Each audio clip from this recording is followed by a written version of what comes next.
My family has this unspoken rule about Christmas.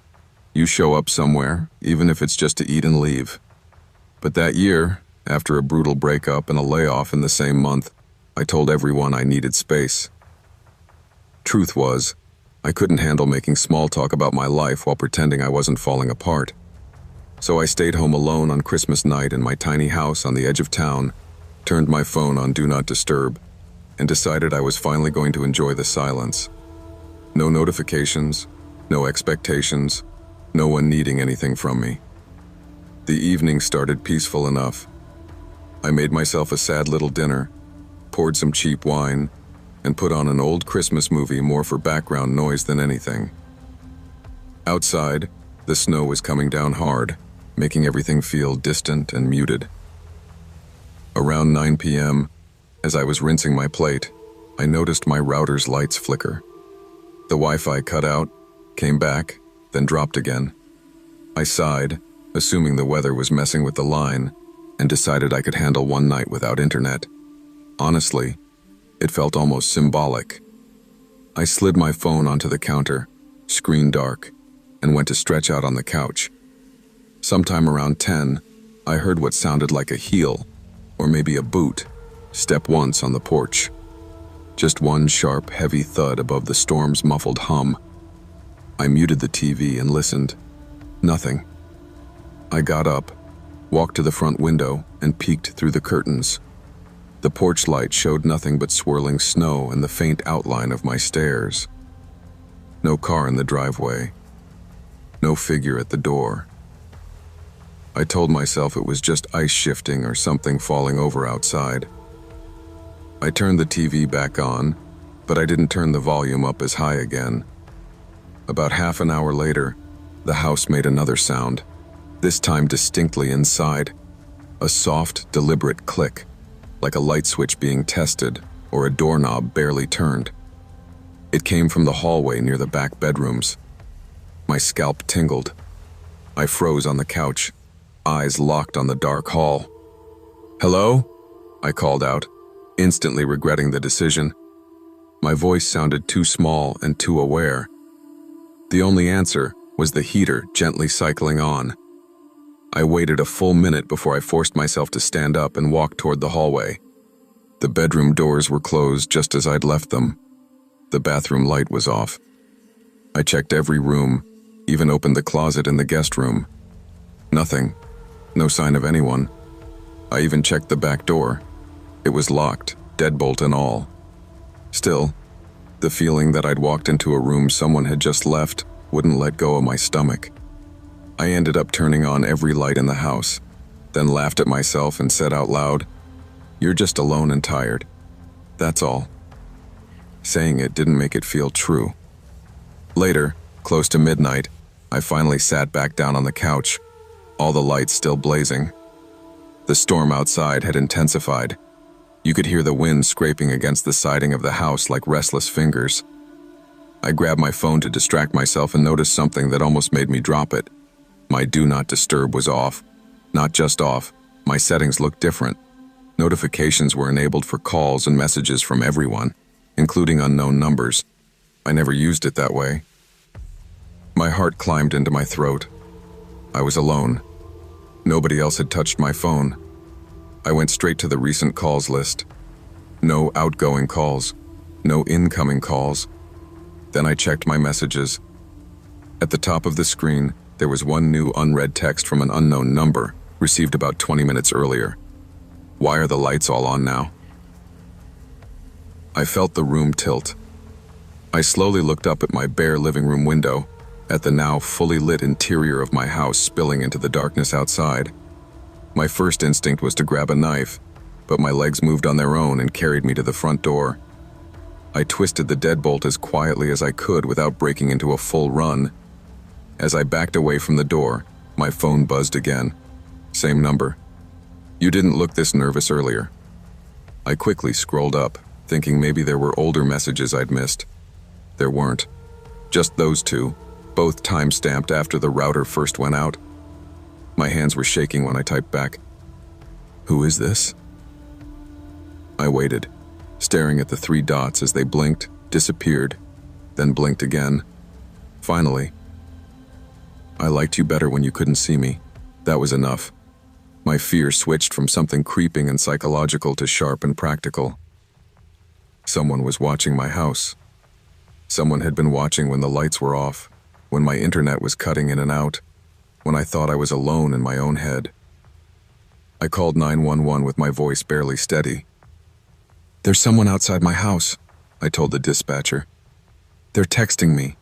They know which lights are on. I'm alone." They took my address, told me to stay on the line, to move away from windows, to lock doors. I'd already done that. While I waited for the sirens I couldn't yet hear, the unknown number sent one last message. "You don't have to be scared. I just wanted to see what people do when no one's watching." I didn't respond. I clutched the phone until my fingers hurt, listening for footsteps that never came. By the time the police arrived, the storm had buried any tracks that might have been in the snow. They searched around the property, checked every room, and told me what they always tell people in stories like this. It's probably a prank. Could be someone who knows you. Could be a neighbor kid. But when they asked if anyone else had my Wi-Fi password, if anyone else knew I was staying home alone that night with my phone on silent, I couldn't think of a single person who fit both. One of the officers suggested I get a camera system and maybe stay with family for a few days. I did both. I changed my number, got new locks, installed cameras, and started leaving a light on outside at night instead of in every room.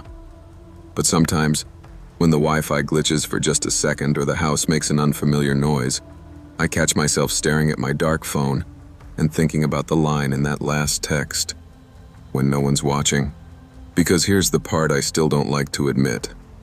There was a moment before the messages, before the cops, before the panic, when the silence felt good, when I wanted to be unreachable, unseen, unknowable.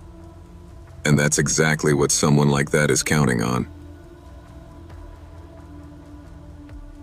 I've never liked Christmas, not really. When my parents divorced, Christmas turned into this custody negotiation every year, a performance of "we're all fine" that fooled nobody. As an adult, I solved it by opting out. I'd tell my mom I had to work late, tell my dad I wasn't feeling well, and spend Christmas night alone in my apartment pretending the date didn't matter.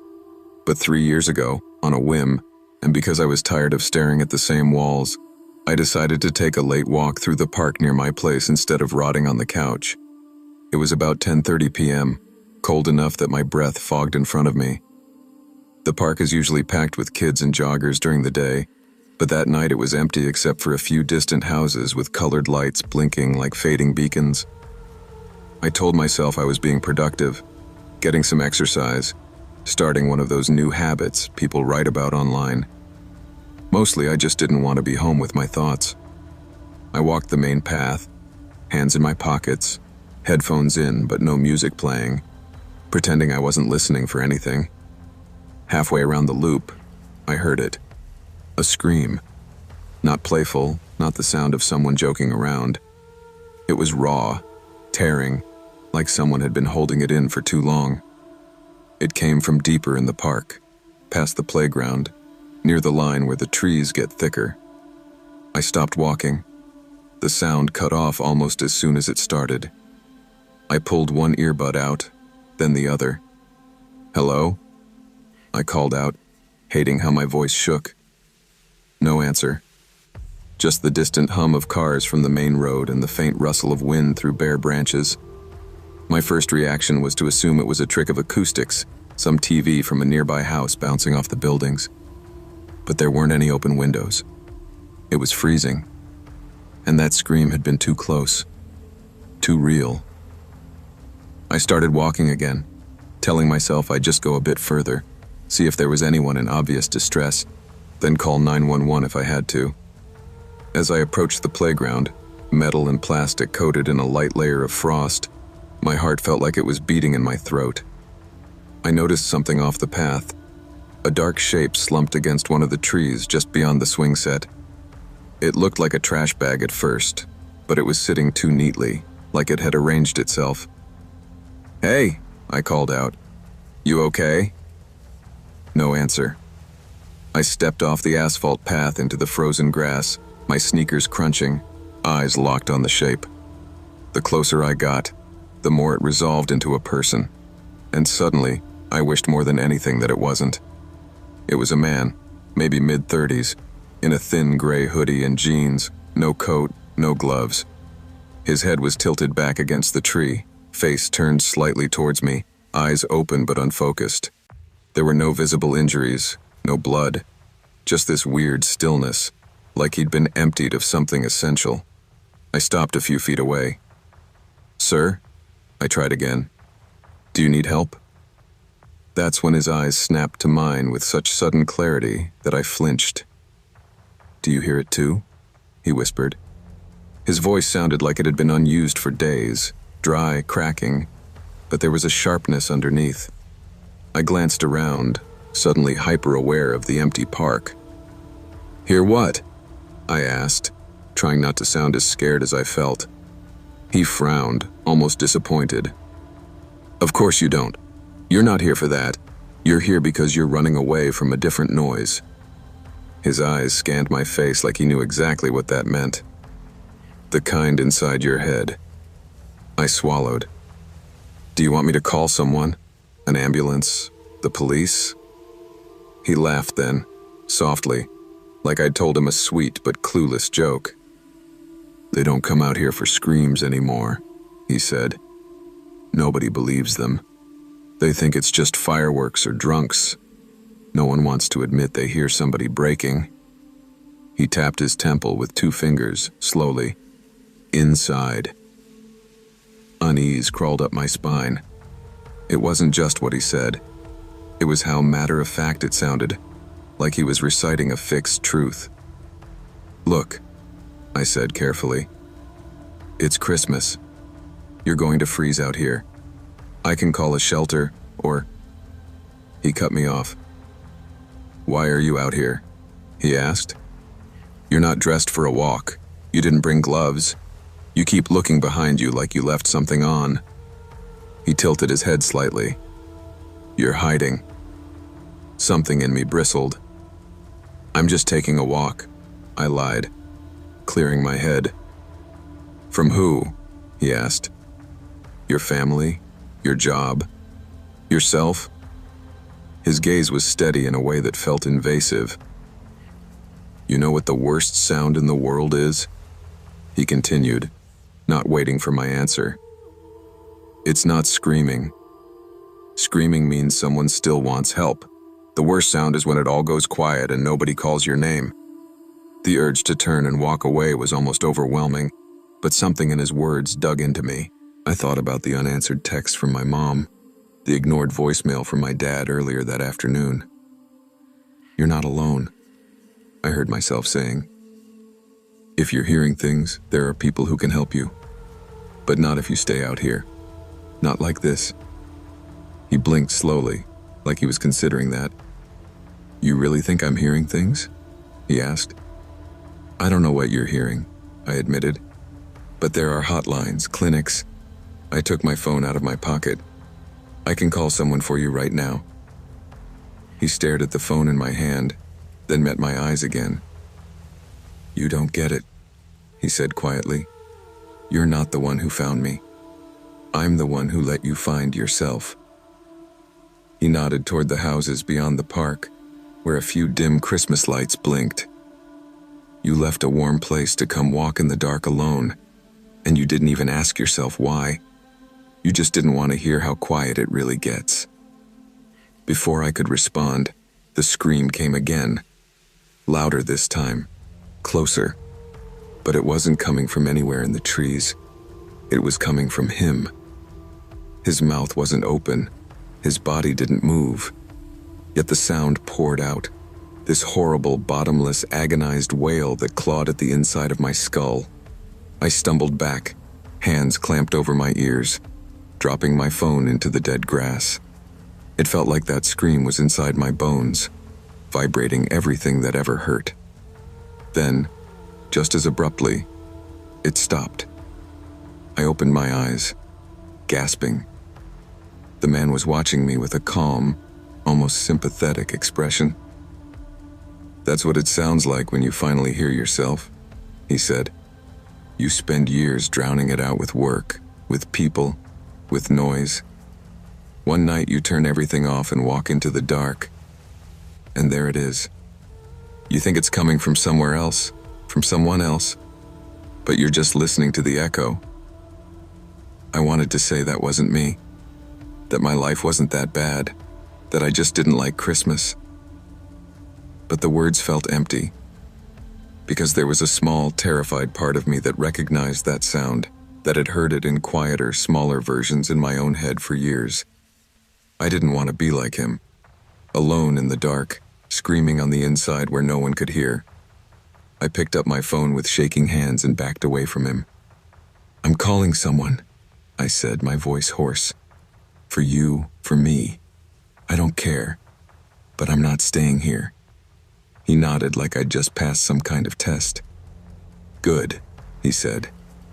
Some people just sit down next to me and never get back up. He leaned his head back against the tree again, eyes drifting past me. Go home, he added. Answer your mother's texts.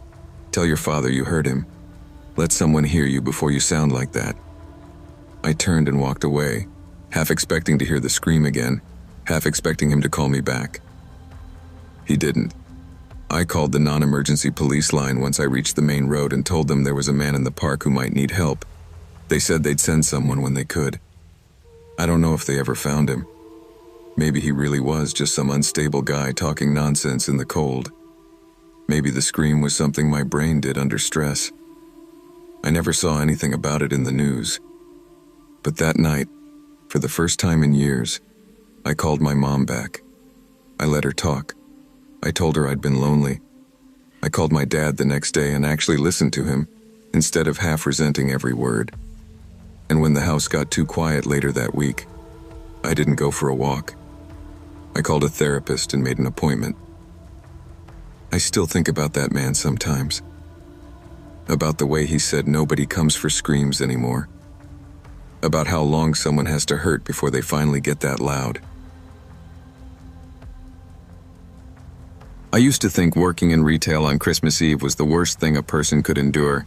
Endless lines, screaming kids, holiday music on loop until it claws at your sanity.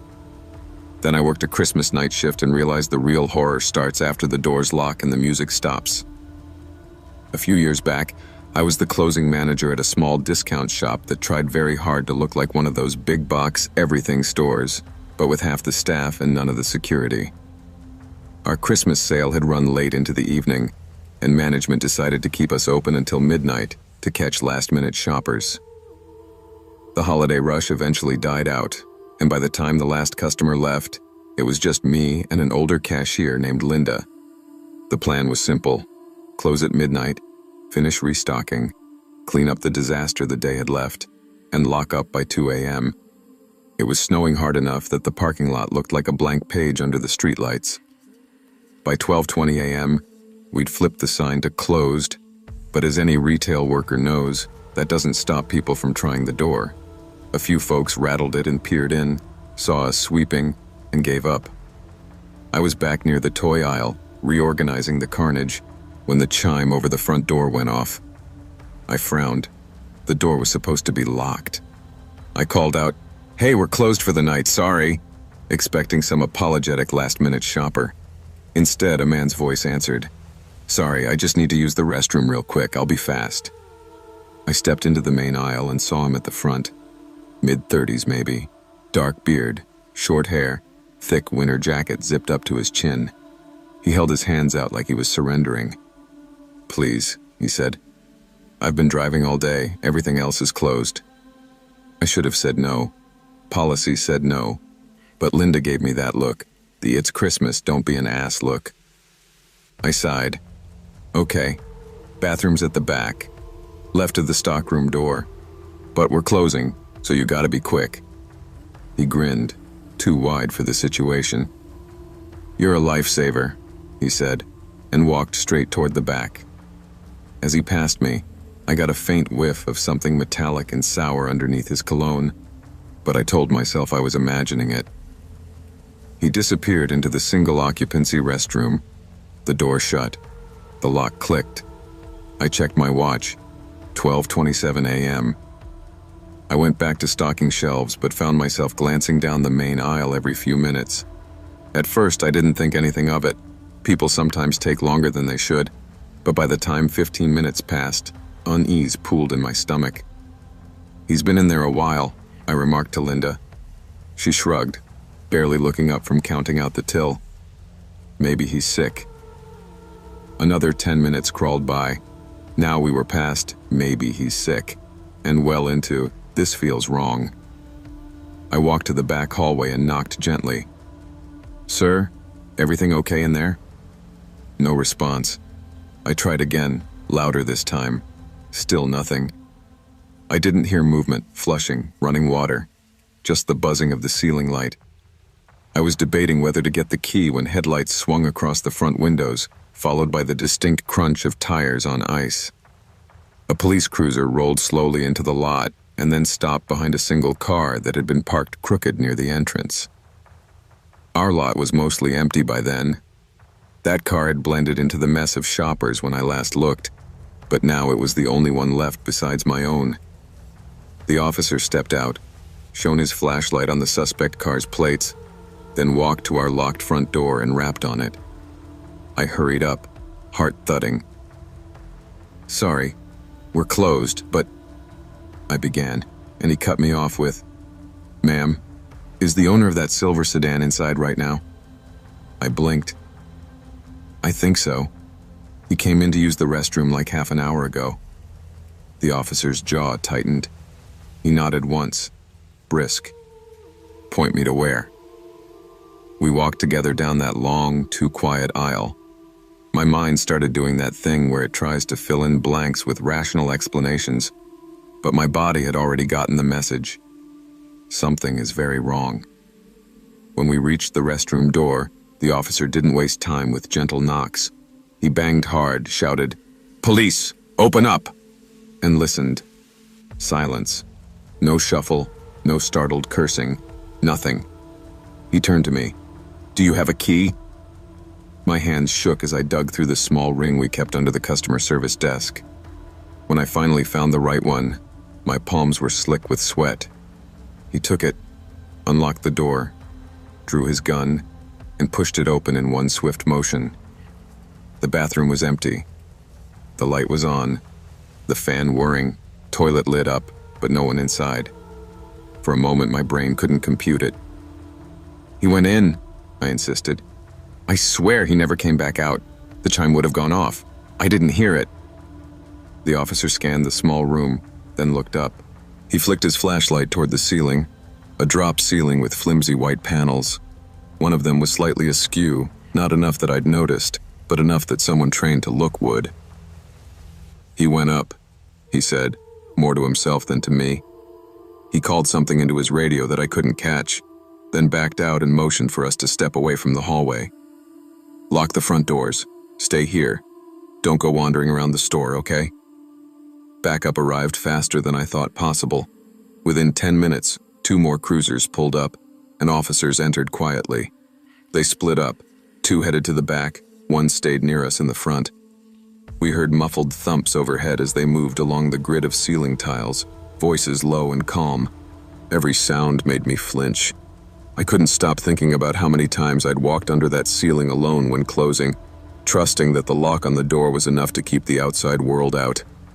Eventually, there was a sharp crash and a shout from the back, followed by, "Got him!"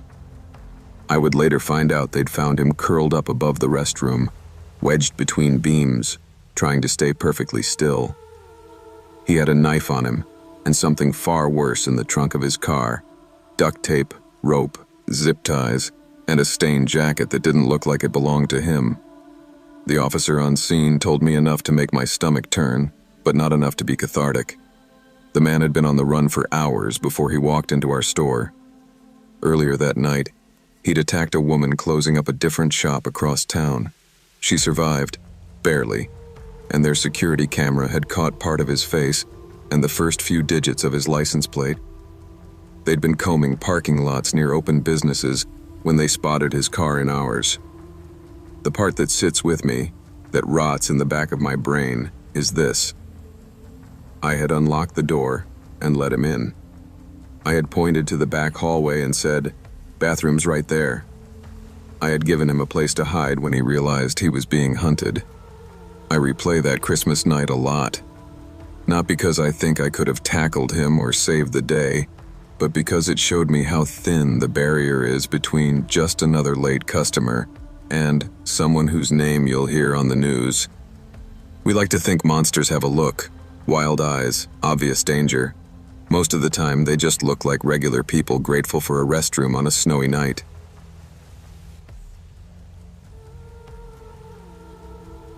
Last Christmas was the coldest I can remember. I live in a small one-story house on the edge of a Midwestern town, the kind of place where winter comes early and overstays its welcome.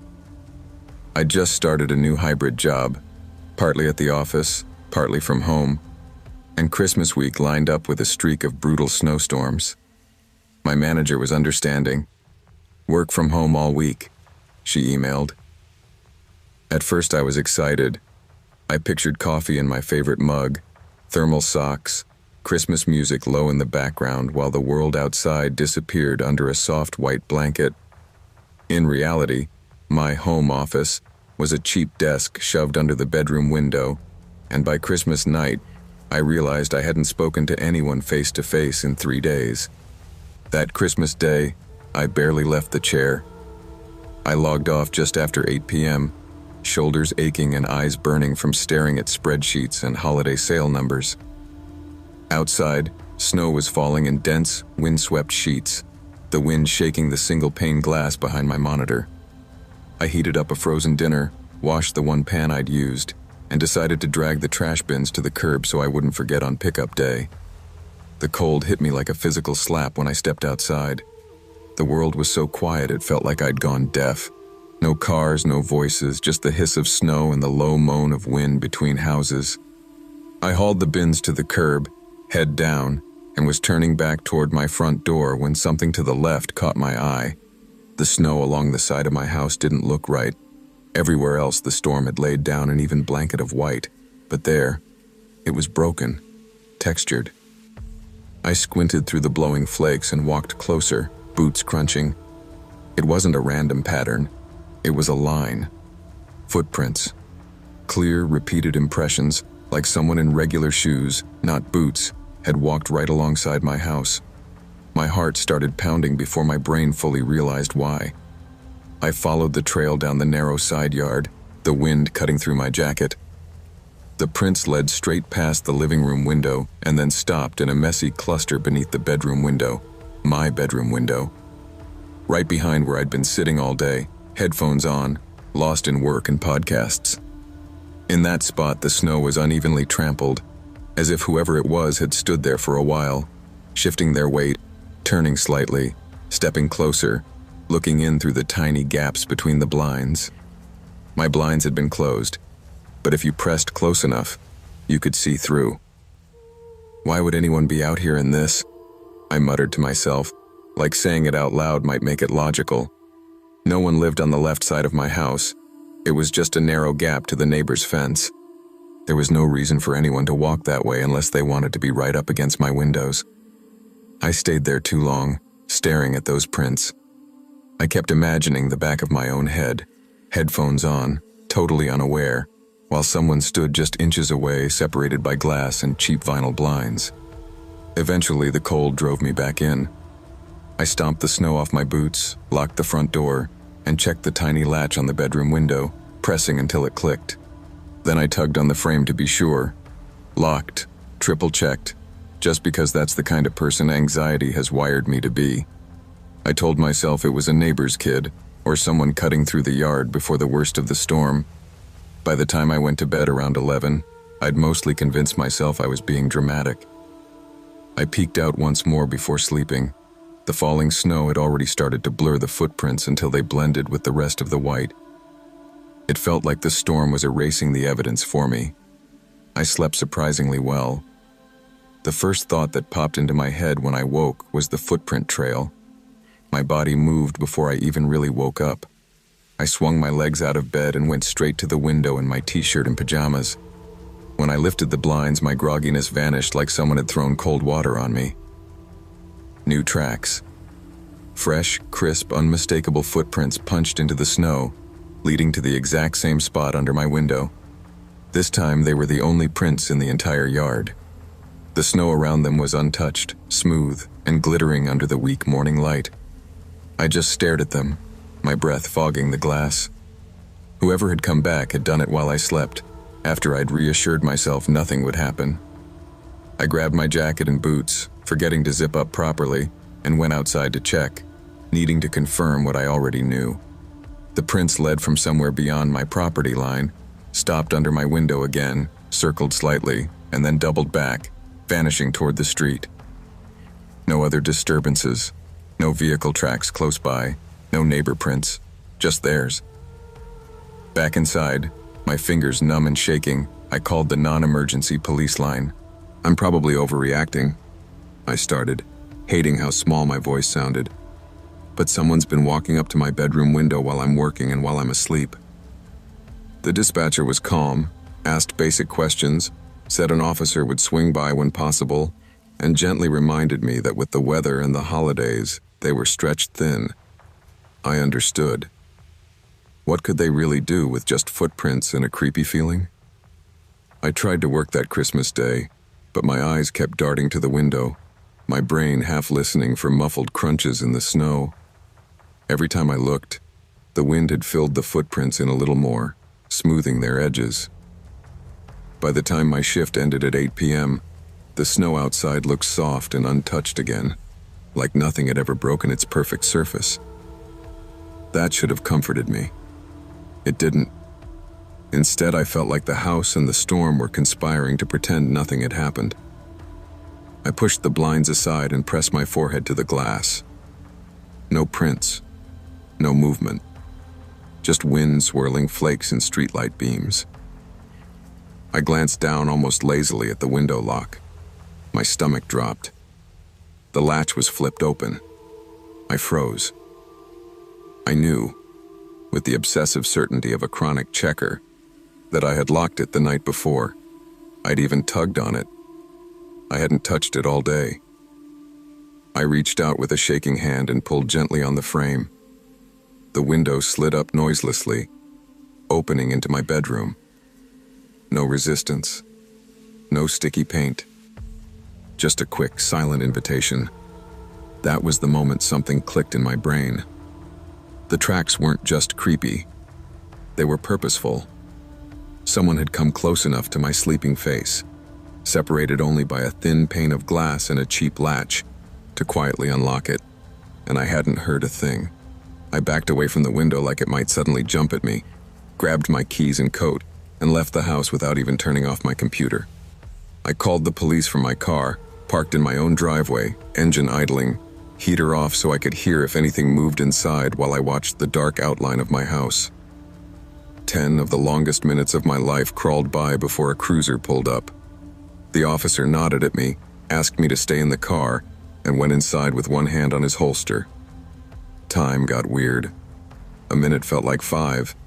5 felt like 30. I stared at my front door, expecting it to fly open at any second, but it stayed closed.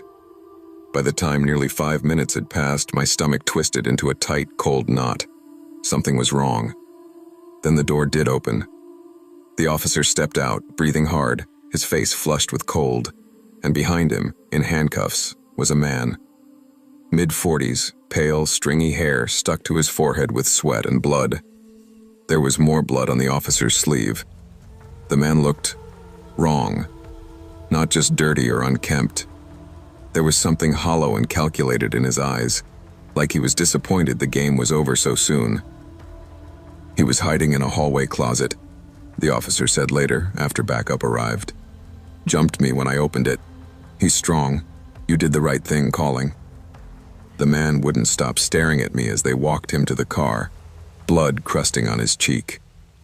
I had this sudden, nauseating realization. He had probably watched me through that window for days. He probably stood inches away from me while I slept, watching the rise and fall of my breathing, fingers on the unlocked latch. The unlocked window wasn't the end of his plan, it was the beginning. I've been a security guard for a little over 8 years now, and I used to think Christmas night shifts were the safest. Most people are home with their families, offices are empty, and the worst I'd usually deal with was a drunk kid trying to sleep in the lobby. Last year proved me wrong. The building I'm assigned to is a glass and steel corporate block downtown, the kind of place that looks expensive enough that people assume there's something worth stealing inside. Crime in our city spikes in December, break-ins, thefts, even muggings, because people are desperate and broke. This particular Christmas, my usual co-worker took time off to be with his kids, and the company hadn't assigned anyone to replace him, so I was alone from 8 p.m. to 6 a.m. I told myself it was fine, quiet, extra pay. I even brought leftover turkey, some instant coffee, and a couple of wrapped gifts I planned to open in the office just to feel less pathetic. The first time I saw them was around 11:30 p.m. I'd just finished my outside round and was standing by the front doors, watching the snow fall under the orange streetlights. Across the road, under a dead street lamp, 2 guys in dark winter coats were just standing there.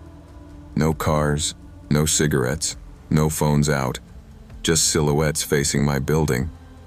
At first I thought they were waiting for a bus. Then I remembered that route doesn't run on Christmas night. I tapped on the glass like an idiot, half hoping they'd wave, half hoping they'd just leave. They didn't move, but something in my stomach did. I went back to walking my usual route. Ground floor, stairwells, back dock, parking lot. By the time I circled back to the lobby, they were gone. Probably nothing, I told myself out loud, just to fill the silence. The next time I saw them was Christmas night again, but a week later. Our building runs limited staff even between Christmas and New Year's, and I'd volunteered for overtime. It was around 1 a.m. when I stepped outside for some air. The city was even quieter than usual, the kind of quiet where you suddenly notice how loud the buzzing streetlights are. That was when I saw the same 2 figures across the street, in the same dark patch, angled toward me. This time I felt it like a physical sensation. My skin prickled under my uniform. Instead of ignoring them, I walked to the edge of the property line and made it very clear that I saw them. I even called out, "You guys need something?" My voice sounded small in the cold air. They didn't answer, didn't wave, didn't even shift. After a minute or two, they simply turned and walked down the block, disappearing between parked cars. The back of my neck wouldn't stop itching, but I told myself again, nothing happened, nobody got hurt, don't dramatize it. I tried to shake it off and concentrated on the mundane. Back inside, I checked the log, filled in some petty incident reports from earlier in the week, and eventually decided it was a good time for my Christmas dinner. Lukewarm turkey and instant mashed potatoes in the break room at the very end of a long hallway.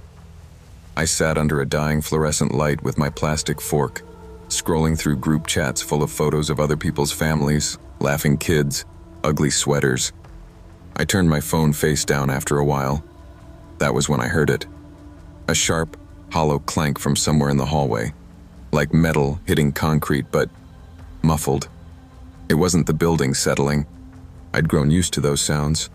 This was closer, intentional. I froze, fork halfway to my mouth, just listening. The heater hummed. The vending machine rattled a little. Silence after that. Curiosity beat fear by a very thin margin. I stood up, wiping my hands on my pants, and walked to the doorway. "Hello?" I called. Because that's what you're supposed to do, I guess. No response. I leaned out into the hallway. It stretched left, then turned sharply like an L toward the older side of the building, where there was an emergency exit stairwell we never used. The lights flickered once, that cheap buzzing that always made me think the bulbs were trying to quit. For a good 30 seconds, I just stood there, listening. Nothing. "Probably the pipes," I muttered, and forced myself back to the table. I finished my food, but my appetite was gone. My hands had started to shake, just a little, and I couldn't decide if it was the cold or the creeping sense that I wasn't actually alone. Back in the security office, surrounded by monitors, the logic side of my brain tried to take over. No alarms, no motion alerts, no forced windows. The system would have flagged anything major. Still, I couldn't relax the way I usually did around 2 a.m. when I just sit and half-watch the cameras. I kept thinking about the two men across the street, about the sound in the hallway, about how empty this building really was. I told myself I was going to do one more round, mainly to prove to myself that it was all in my head. I clipped my radio on, grabbed my flashlight, and stepped out. The outside perimeter was dead. Fresh snow had started to fall, and there weren't even old tracks in it. Nothing had crossed the back lot in hours. My boots squeaked on the frozen ground as I circled the building. The quiet was almost peaceful, if it wasn't for my racing thoughts. When I finally went back inside and started down the L-shaped hallway, I felt that same itch between my shoulder blades. The corridor turned, and at the far end, behind a wired glass window, was the unused stairwell and the old emergency exit door. That door was a relic from when the building was first built. Heavy metal, off the security system grid, and sealed with an industrial padlock to compensate. I'd checked it 1,000 times on previous shifts. It was always locked, always dusty, always boring. Not this time. As I got closer, my flashlight beam caught something on the floor. The padlock. It was in two pieces, separated cleanly like someone had pried or cut it apart. The chain that usually held the door tight was hanging loose, swaying just a little as if someone had recently passed through. I remember this useless, absurd thought crossing my mind. They told me this building was dead on Christmas. My heart pounded in my ears. I didn't open the door. I backed away, walked as calmly as I could manage to the security office, and only when the door closed behind me did I run to the monitors. Rewinding the footage, I watched my own night unfold from angles I hadn't seen. There I was, standing outside under the awning, staring across at two men on the opposite side of the street. Then, while I was still in frame, distracted by them, a second camera caught those same two shapes cutting around the back of the building, staying in blind spots I'd never thought much about. One of them carried something bulky, maybe a crowbar. They moved like they'd rehearsed it. They approached the old stairwell door, and within less than a minute, the lock was off, and they were inside the building. The timestamp on the footage matched almost exactly with the time I was going back in for my Christmas dinner. Fast forward, and there I was again, walking past the hallway door into the break room. One of the men was already inside the building, pressed flat behind an interior door just 2 feet from where I walked. When I heard that clank earlier, it wasn't pipes. It was him knocking into a metal desk, trying not to be seen. The scariest part, hands down, was what came next. While I sat in the break room with my back to the hallway, they moved. On one camera, you can see one of them peeking out, ducking back as I walked by. Another angle shows them slipping into one of the tenant offices, some software company, moving directly toward labeled metal cabinets and server towers like they knew exactly what they were looking for. Hard drives, physical files, some backup tapes. At one point, one of them passes through a corner of the hallway camera frame. On his hip is something dark and angular. It could be a large knife, could be the grip of a small gun. Either way, I realized they weren't just burglars. They were prepared for a more violent scenario if they were cornered. As soon as they saw me go back outside for another round, they moved like they were on a timer. On screen, they stuffed equipment into duffel bags and retraced their path, slipping back down the old stairwell and out into the parking lot. By the time I came back inside to discover the snapped lock, they were already several minutes gone. I called the police, my voice sounding small on the recording when I replayed it later. Officers showed up, took statements, pulled the footage, and told me I'd done the right thing by not opening that stairwell door alone. The company lost data assets, which is corporate speak for things someone, somewhere, didn't want stolen. There were quiet meetings, Hushed phone calls, increased security discussions. It all felt a little too rehearsed, like someone had been waiting for exactly this to happen. What I can't shake, even now, is not just that I was nearly face to face with armed intruders on Christmas night, or that I walked past someone hiding in the dark only a couple of feet away. It's the realization of how many times before I'd walked those halls assuming I was safe because it was Christmas, or because the cameras were on, or because in my head criminals had the decency to take holidays off. That night taught me how fragile that sense of safety really is, how quickly it collapses once you see the replay from another angle and realize you were the blind spot. Never confuse routine for safety. The moments you feel most protected by habit, holidays, or familiarity are often when your guard is down the lowest, and that's precisely when the real dangers slip past you. That Christmas break, I decided I was done sleeping on my parents' lumpy fold-out couch. They lived in a small, dying city several hours away, and every visit turned into the same claustrophobic routine. Forced conversation, TV blaring, no privacy, and my mother pretending everything was fine while my father drank in his chair. So when I saw how cheap the local Airbnbs were in their town, I booked one for the whole week of Christmas. It was a small house on a quiet street with staged photos showing warm lighting and festive throw pillows. The listing described it as cozy, private, and perfect for holiday getaways. The host, a guy named Eric, had good reviews and a high response rate. What could go wrong? I arrived on Christmas Eve just after the sun had slipped behind thick clouds. The drive had been long and empty, with most people already where they needed to be. As I pulled into the driveway, I noticed the neighborhood was darker than I expected. No streetlights. Most houses had their curtains drawn and lights off. Only a few faint glows hinted that anyone lived there at all. In contrast, the Airbnb was fully lit, warm yellow spilling from every window like someone had turned on every light to fight the darkness. It felt exposed, like a stage in the center of an unenthusiastic audience. Inside, though, the place looked exactly like the photos. Clean, minimal, a little too curated. A tiny fake Christmas tree sat in the corner of the living room, its plastic branches barely holding a cheap string of lights. A sign above the couch read, "Good vibes only." It made me roll my eyes, but also weirdly comforted me. At least someone had tried to make the place look festive. I unpacked my bag in the bedroom, answered a "let me know if you need anything" text from Eric with a polite thumbs up, and decided to stay in for the night. Christmas Eve dinner for me was gas station snacks and a microwave burrito, eaten in bed while Netflix droned in the background. Around 9 or 10 p.m., just as I was settling into that strange half-sleep you get watching something you don't care about, I heard knocking.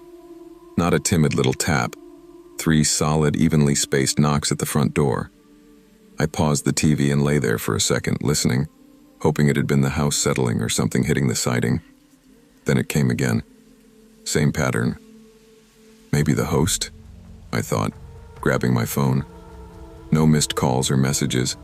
No Airbnb notifications. I hesitated, then made my way down the hallway, bare feet whispering over the laminate floor. As I approached the door, the knocking continued in that same patient rhythm. Whoever it was either really wanted me to answer or was following some script. I looked through the peephole without thinking. A guy in his 30s stood there, wearing a black knit cap and a red flannel jacket that looked like it had seen too many winters. His face was ordinary in that instantly forgettable way, but his expression was off, a strange mix of confusion and expectation. I opened the door, just like an idiot in every horror story does. "Hey," I said, trying to sound casual but firm. He blinked rapidly when he saw me, as if he'd been rehearsing something and I wasn't the person he was expecting. "Oh," he muttered, his eyes darting past me into the house. Sorry." His voice was flat, but there was an undercurrent of agitation. "Can I help you?" I asked. He mouthed something I didn't catch, then shook his head, almost angrily, and walked away without another word. I watched him go down the short walkway and disappear into the dark street, where no car waited for him. Wrong house, I guess, I said to myself, closing and locking the door, though the explanation felt thin. People who knock that confidently usually know where they're going. Christmas Day passed quietly. I spent most of it with my parents, enduring small talk, bad jokes, and my mother's sad attempts at normalcy, before retreating back to the Airbnb around 6 p.m. There was something oddly comforting in having my own space to go back to, even if the house felt theatrically empty. I made tea, changed into sweats, and curled up in the bedroom with the TV on low. Outside, the darkness seemed even heavier than the night before. The other houses remained almost entirely unlit, like the whole street had decided to sleep through Christmas. Around 9 p.m., the knocking started again. Same door, same pattern. 3 steady, unhurried knocks. This time dread rose faster than curiosity. I grabbed my phone and checked for messages. Nothing from Eric. I walked down the hall more slowly than the night before, my heartbeat amplifying each step. Before I got too close, I glanced through the peephole, half hoping no one would be there. But he was. Same man, same hat, same red flannel. He wasn't even shivering. He just stood there, staring at the door like it had personally offended him. I cracked the door open just enough to speak, the chain lock still on. "Can I help you?" I asked, voice firm now. His eyes widened when he saw me, that same look of surprise, but this time stronger, almost like disbelief. "Is everything okay? Are you looking for someone?" I added. He stared at me for a long second, then his face flattened into something hollow and emotionless. "No," he said quietly. The word sounded wrong, as though it wasn't answering my question but denying something else. Then he backed away and walked off again, swallowed by the dark. I shut the door, engaged every lock I could find, and walked back to the bedroom, leaving the door open so I could hear the rest of the house. Something about his reactions bothered me. If he had the wrong house, why return? If he needed help, why say nothing? The second no wasn't confusion. It was resentment, like I had ruined a plan by existing. I thought about messaging Eric, but what was I supposed to say? "Hey, some weird guy keeps knocking on the door and saying almost nothing. Merry Christmas?" It sounded paranoid. I turned off the lights around midnight and tried to sleep, the faint glow of the TV illuminating the room as background noise. Sometime in the middle of the night, I woke up with that instant, wired awareness that something was wrong. The house was utterly black and silent. No TV glow, no hum of the fridge. I couldn't even hear the heater. For a moment I thought the power had gone out, but my phone on the nightstand still showed a full battery icon and network bars. Then, through the silence, I heard it. A faint murmur outside, like distant whispering. Knock, knock, knock. This time the sound boomed through the house, harsher and more desperate. I swung my legs out of bed, my heart thudding against my ribs. The hallway beyond my bedroom door was pure darkness. My hand fumbled for the light switch. Nothing. I grabbed my phone, using its screen to cast a small circle of light, and stepped into the hall. The knocking continued, shaking the flimsy front door in its frame. As I crept toward it, I caught a flash of movement in the side window at the end of the hallway. A shadow darting past, too fast and low to be the guy I'd already seen. I stopped just short of the entryway, my stomach twisting. Instead of going straight to the door, I angled toward the small window beside it and peered around the edge of the curtain, careful not to make a silhouette. The man in the red flannel stood there, but further back from the door this time, just visible under the weak porch light. Behind him, half hidden in the darkness of the yard, was another figure. Taller, bulkier, face obscured. They weren't standing casually. They were poised, waiting. I turned to back away, muscles trembling, and that's when I saw him. A face in the back window, at the far end of the hallway.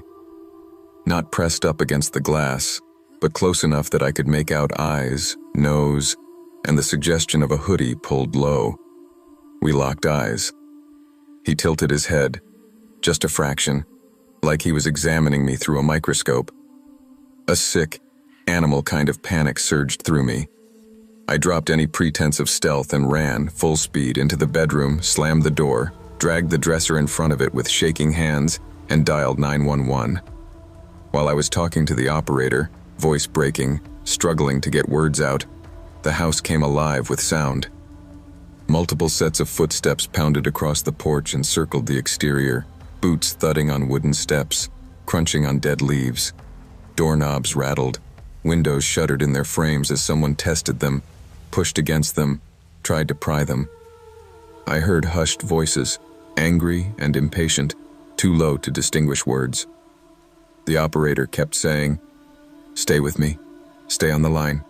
Officers are on their way." I pressed my back against the dresser and watched the sliver of light at the bottom of the door, terrified I'd see shadows blocking it. Those few minutes felt like an eternity.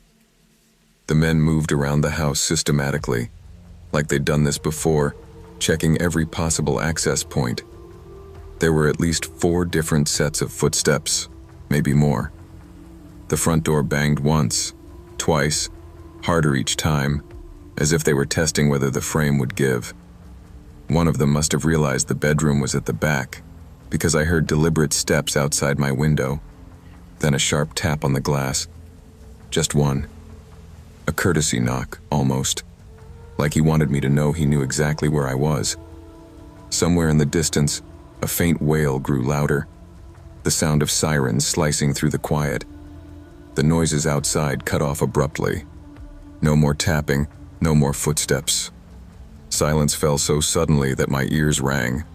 I stayed on the phone until flashing blue and red lights spilled through the cracks around the boarded-up blinds, and I heard an officer's voice shouting, "Police, if anyone's inside, announce yourself." Later, after the officers swept the house and the yard, they told me something that still makes my skin crawl. "You're not the first person to call from this address," one of them said, looking uncomfortable. "A few months back, there was a situation here. Different guests, some kind of dispute. Nothing we can get into, but yeah, this place has a history." When the police contacted Eric, the host, he showed up at the house looking more annoyed than worried. His first question to me wasn't, "Are you okay?" It was, "Did they break anything I'll have to replace?" He brushed the whole thing off as local weirdos and said something about bad blood with a group of guys who don't know when to let things go. He wouldn't elaborate. The police couldn't tie the incident to anyone specific, and the men who'd surrounded the house disappeared into the night like smoke. No security cameras, no plates, no names. Just their boots in the dirt and their breath on the other side of the glass. I left the next morning and haven't used Airbnb since. I still think about those first 2 nights, the way the man at the door looked genuinely surprised to see me, not hostile yet, just thrown off. I think they expected someone else, maybe a past guest, maybe Eric himself. Maybe they thought I was hiding him. Maybe they didn't care who answered as long as someone did.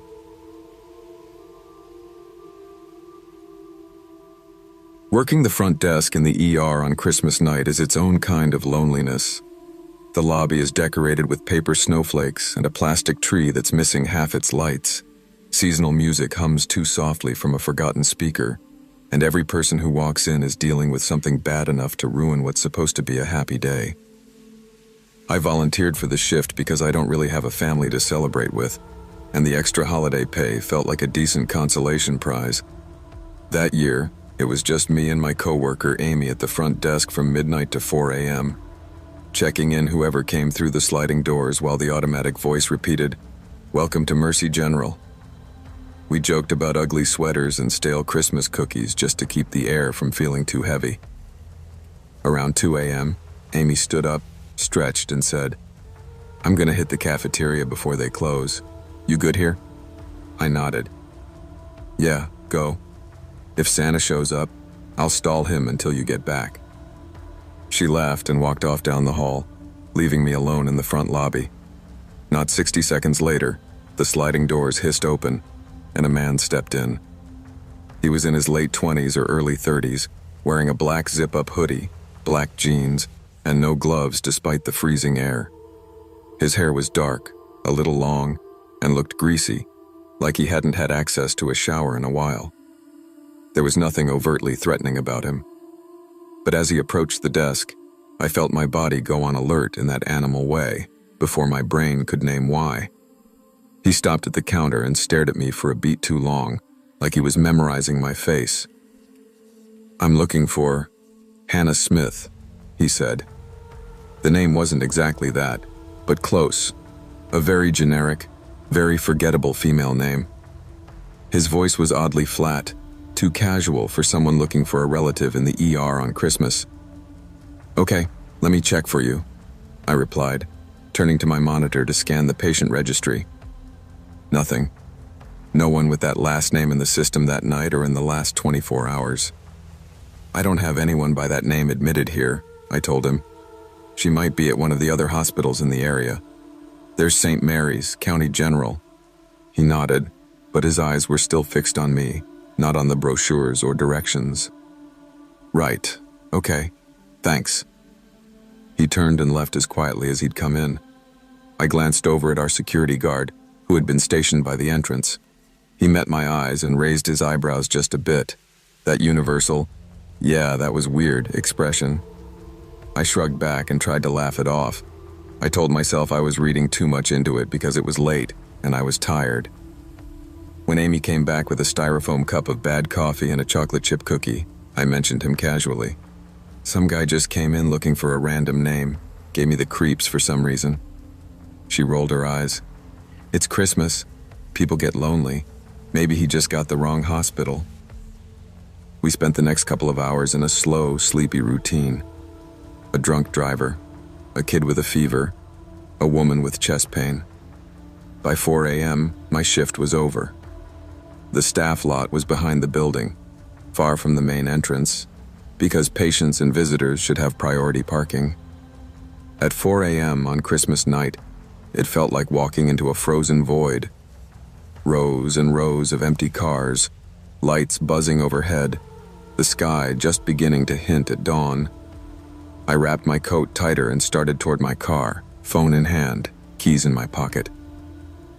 Somewhere between the entrance and my parking spot, that feeling hit me. That crawling sense on the back of your neck, like you're not actually alone. I didn't see anyone. No footsteps echoed behind me. But I thought of the man in the hoodie, and my pace quickened without me telling it to. "You're being dramatic," I whispered to myself. "You work at an ER. You're bound to meet weird people." I unlocked my car, slid into the driver's seat, and locked the doors in one motion, more out of habit than conscious fear. My bag landed on the passenger side, spilling a few pens and a crumpled candy wrapper. I checked my rearview mirror. Empty back seat, just dark fabric and a forgotten water bottle. For some reason, that eased me more than anything else. The drive home took about 20 minutes down long, mostly empty streets, Christmas lights still blinking in front yards and in apartment windows, like the holiday was stubbornly hanging on. The strange part was the constant sense that there was a car behind me. That feeling you get when someone tailgates you. But every time I checked my mirror, there was nothing but open road. No headlights, no other drivers, just me and my imagination. I pulled into my driveway at exactly 4:23 a.m., according to the dashboard clock. The neighborhood was dark and quiet, most houses lit only by the soft glow of Christmas trees through curtains. I parked in the driveway instead of the garage because I was too tired to bother with the extra steps. I killed the engine, grabbed my bag and got out, shivering as the cold air hit me. The habit that probably saved my life that night is something I've never really thought about before. I always lock the front door the moment I step inside. I can't relax otherwise. So as soon as I crossed the threshold, my hand went to the deadbolt almost automatically. Click. Locked. I hadn't even stepped out of my shoes yet when I heard it. Heavy footsteps pounding up my front steps, fast, like someone sprinting. The door handle rattled hard, like whoever it was fully expected it to be open. I froze. For a second, my brain couldn't catch up. Then I heard a man's voice on the other side of the door. "Excuse me, ma'am? Can you please open the door? I need help. Please open the door." His tone was calm but urgent, the kind you hear from patients who are trying to sound polite while panicking. But I recognized the voice. It was the man from the ER. The same flatness, the same strange, too even cadence under the fake urgency. My throat went dry. I didn't answer. Slowly, as quietly as I could, I stepped back from the door and fumbled my phone out of my bag, hands shaking. I dialed 911, whispering my address and telling them someone was trying to get into my house. While I was on the call, everything went silent outside. No more rattling, no more pleading. When I finally dared to look through the peephole, I saw the back of him as he jogged away down the sidewalk and melted into the dark. Black hoodie, black jeans, same messy hair. I don't know how long I stood there before the red and blue lights finally washed over my living room walls. An officer came to the door, took my statement, walked around my property with a flashlight, and then he said the sentence that made my skin crawl more than anything that had happened so far. "Did you know your back car door is still open?" I hadn't used the back seats in days. The realization hit in slow, sickening waves. He hadn't followed me by car. He had been in my back seat the entire time I drove home. I had checked my mirror, not my car. The officers pulled the hospital's security footage later that day. The man had been pacing outside the sliding doors for almost an hour before he came in. He'd watched me, watched which badge I wore, where I clipped my keys, what my routine looked like when my shift ended. Later, they tracked him to a cheap motel across town. He'd been living out of his car, picking random women who worked nights, following them, learning their patterns. When they questioned him, he wouldn't admit to planning anything violent. He just kept saying, "I just wanted to talk to her. I just wanted to see her again. She was nice to me." As if that explained hiding in the back seat of a stranger's car on Christmas night and trying to force your way into her home.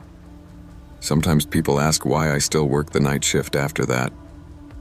The honest answer is that I don't fully trust daylight either. What I learned that Christmas is that danger doesn't always look like a stranger in a mask. Sometimes it looks like a quiet man in a hoodie asking for a name you won't remember. It looks ordinary. It blends in until it doesn't. Being kind in your work doesn't require you to ignore your instincts.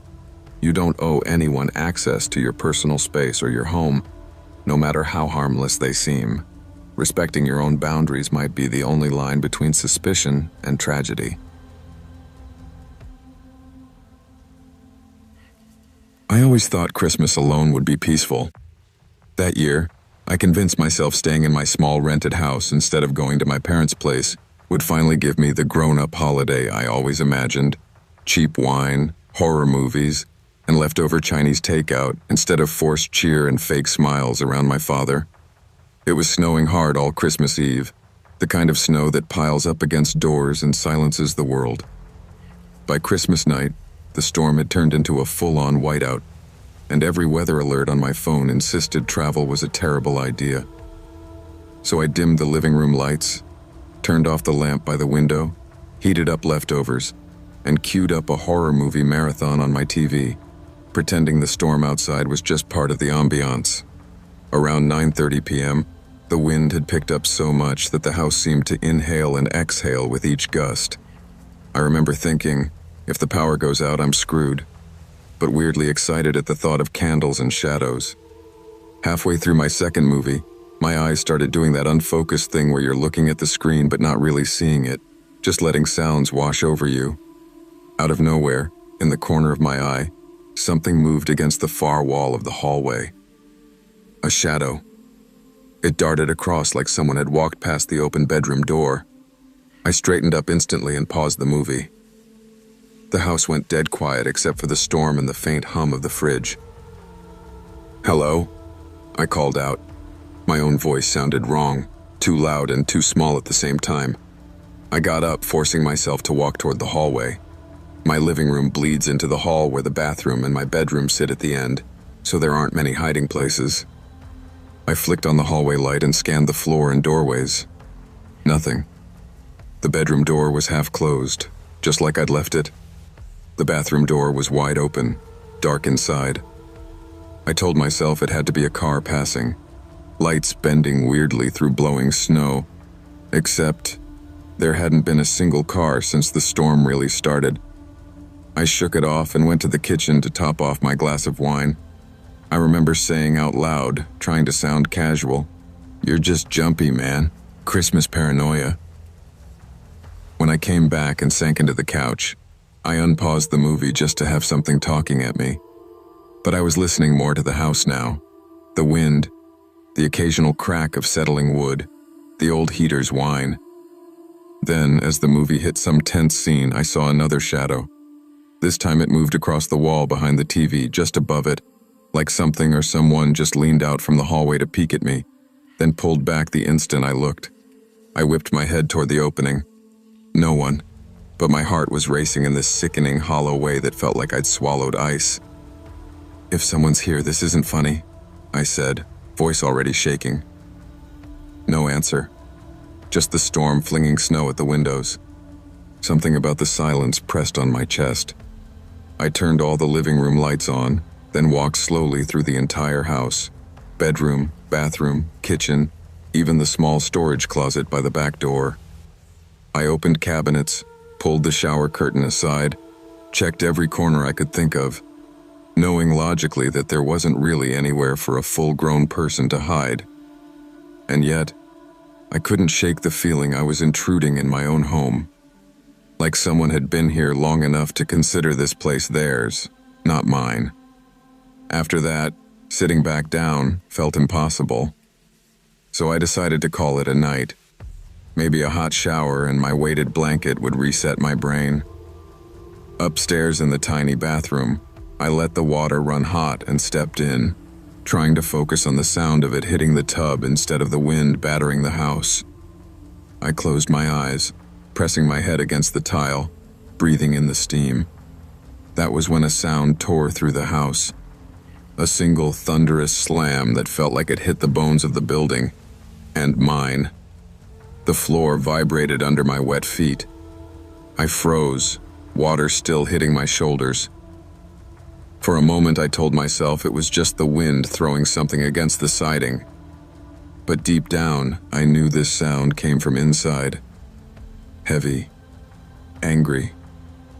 I shut off the water, hands shaking, and grabbed the towel, barely drying off before throwing clothes on over damp skin. The second I turned off the bathroom fan, the silence hit me like pressure. No creaks, no heater, not even car noise from the distance. Just the storm outside and my own breathing. I opened the bathroom door slowly and peered down the stairs. Every instinct screamed at me to stay put and lock the door, but curiosity and fear are twisted siblings. I descended step by step, bare feet cold against the wood, ears straining for any shuffle or breath that didn't belong to me. The living room looked normal at first glance.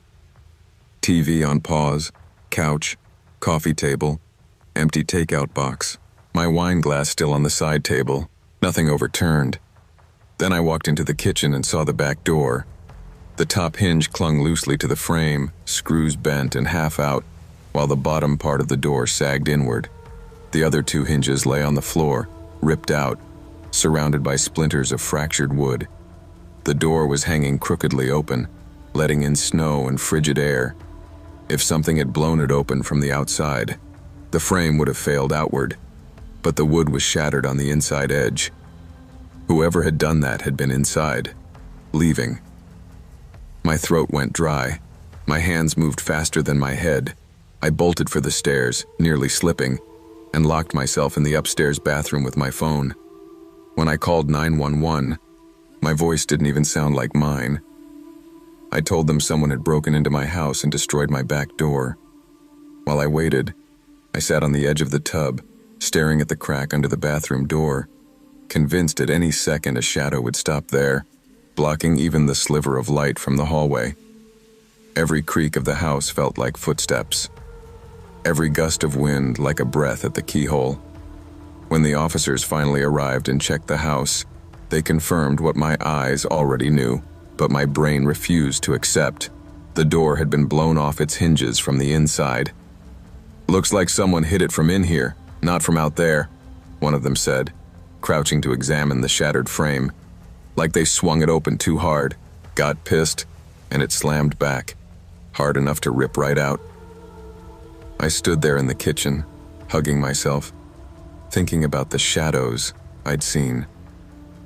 They hadn't been tricks of light or a mind poisoned by horror movies and red wine. Someone had been in my home for hours, moving just out of view whenever I turned my head, watching me pretend to relax on Christmas night. I don't know how long they were here, or how they got in, or what they were doing before they decided to leave violently. That's the thing that haunts me more than anything, the not knowing. I moved out by the end of January. I still hear that slam in my sleep sometimes, the sound of someone leaving my house like they were offended by my presence in it. Listen to your instincts. When your brain tells you something is wrong, don't gaslight yourself into ignoring it. Locks, lights, and calls for help can feel paranoid, until the one night real danger is standing in your hallway, watching you trust your fear less than you trust your own denial.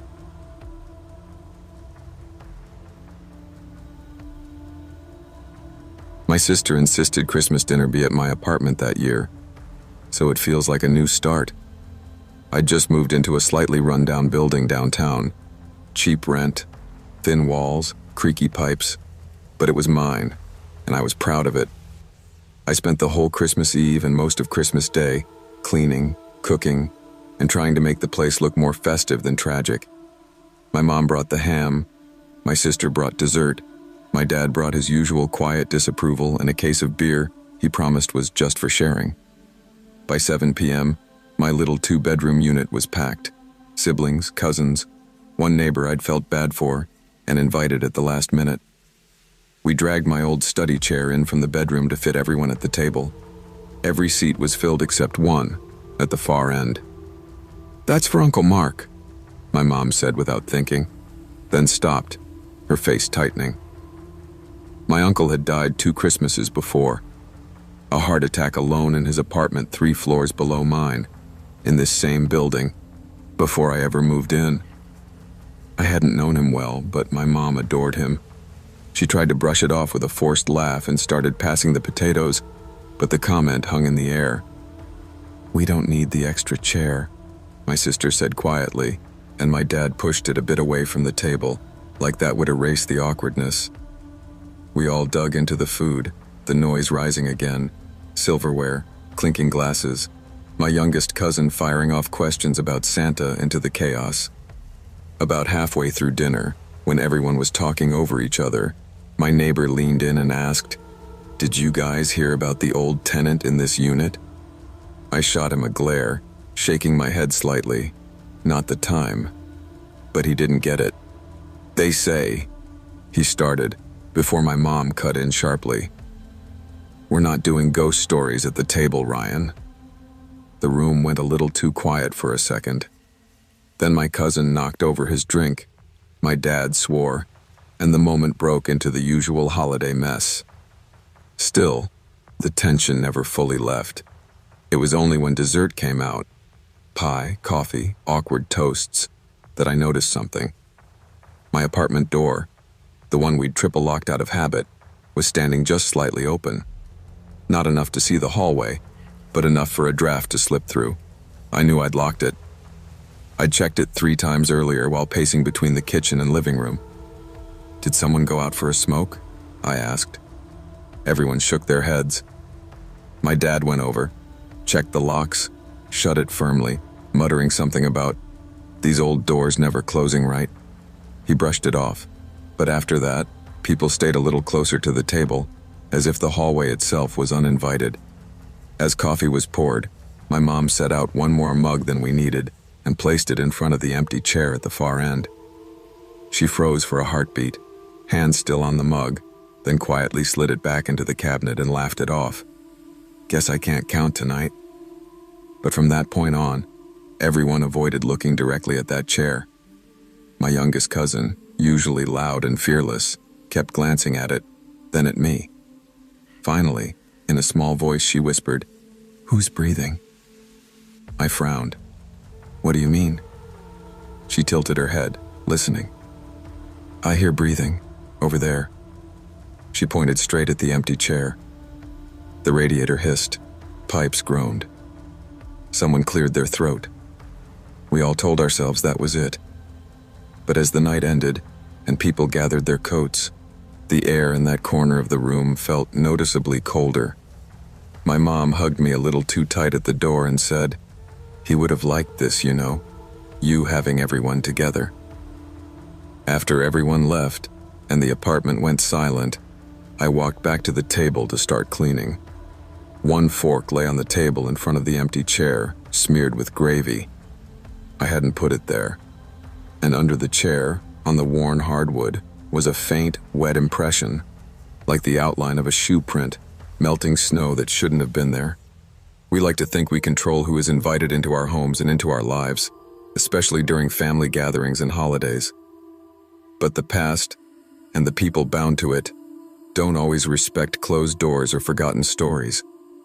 Honor what you've lost, but don't pretend it isn't still there in the room with you, shaping your choices, your fears, and sometimes even your guest list.